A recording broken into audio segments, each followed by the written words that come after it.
Hai teman-teman, perkenalkan nama saya Diva Sadarta Tarigan dari kelas reguler 1 klaster 2 3C dari prodi kelas Ilmu Hukum Fakultas Social Science.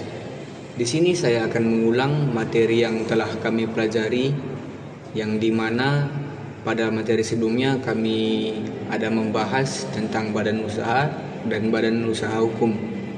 Jadi, jenis-jenis badan usaha hukum itu adalah persyarat terbatas, koperasi, yayasan, hingga perkumpulan.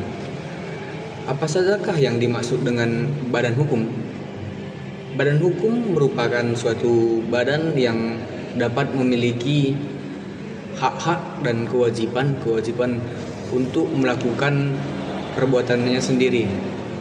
Badan hukum merupakan subjek badan hukum dan manusia. Jadi, jenis-jenis badan hukum usaha yaitu ada beberapa kawan-kawan. Di antaranya ada 1 perusahaan perseorangan, 2 firma, 3 koperasi, 4 CP dan 7 PT. Jadi kita masuk ke UD atau usaha dagang. Usaha dagang atau badan usaha yang dijalankan perseorangan atau mandiri dan kegiatan utama meliputi perdagangan. Hai teman-teman, perkenalkan nama saya Diva Sadarta Tarigan dari kelas reguler 1 klaster 2 3C dari prodi kelas Ilmu Hukum Fakultas Social Science. Di sini saya akan mengulang materi yang telah kami pelajari, yang dimana pada materi sebelumnya kami ada membahas tentang badan usaha dan badan usaha hukum. Jadi, jenis-jenis badan usaha hukum itu adalah persyarat terbatas, koperasi, yayasan, hingga perkumpulan.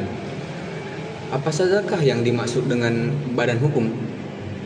Badan hukum merupakan suatu badan yang dapat memiliki hak-hak dan kewajiban untuk melakukan perbuatannya sendiri.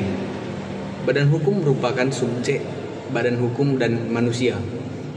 Jadi, jenis-jenis badan hukum usaha yaitu ada beberapa kawan-kawan. Di antaranya ada 1 perusahaan perseorangan, 2 firma, 3 koperasi, 4 CP dan 7 PT.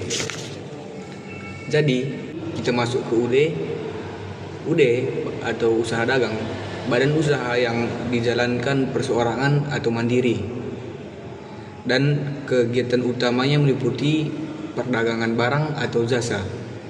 Lalu, bagaimana sih mendirikan UD itu? 1. Harus mengurus surat keterangan domisili perusahaan.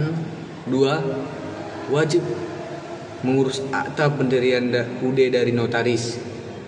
3. Minimal punya NPWP dan mendaftarkannya kepada pengadilan. Setelah itu ada pembahasan tentang mazhab. Bagaimana sih unsur-unsur dari mazhab itu?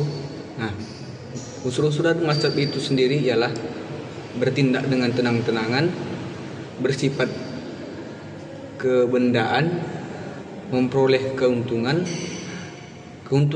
yang diperoleh sekutu agar dapat dibagi dengan setiap anggota, dan kerjasama antara setiap sekutu dilakukan secara diam-diam. Dan 6. Tujuan halal, tidak melanggar undang-undang. Nah, bagaimana sih mendirikan mazhab? Caranya harus didirikan oleh paling sedikit 2 orang berdasarkan perjanjian dengan akta notaris yang dibuat dalam bahasa Indonesia. Sekian dari saya teman-teman, terima kasih.